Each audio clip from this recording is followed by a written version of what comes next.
Pera na inanay pa. Lumong-lumo ang uploader ng video na ito dahil magpapasko siyang walang ipon. Ang itinabi kasi niyang tigli 500 pisong perang papel, nagkasira-sira dahil sa anay.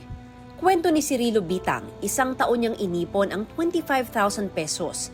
Itinago niya ito sa isang tip box na gawa sa kahoy at inilagay sa locker.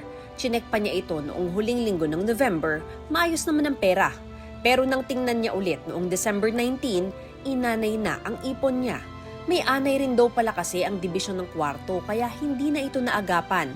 Sa 25,000 pesos, isang pirasong 500 peso polymer bill lang ang natira sa kanya. Itinuturing ng Bangko Sentral ng Pilipinas na mutilated banknotes ang perang gaya kay Cirilo. Ang mga mutilated banknotes ay ang mga klase ng pera na sira-sira katulad ng nasunog, inanay, o nginat-ngat ng aso. Pero pwede pang maisalba ang ilang nasirang pera. Ayon sa BSP, kailangan lang pasok ito sa 3 requirement na S: size, signature at security thread. Ang size ay kailangang may natirang 60% o 60% ng nasirang pera.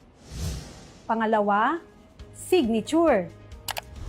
Ang signature ay kailangang may natirang alinmang portion o parte ng signature ng BSP Governor o ng President ng Pilipinas. At pangatlo ay ang security thread na kailangang nakikita sa sirang pera. Pwedeng dalhin sa otorisadong bangko ang nasirang pera para masuri ng BSP. Kung pasado, makuha mo pa ang halaga ng pera mo. Para sa GMA Integrated News, Mav Gonzalez, Nakatutok, 24 Oras.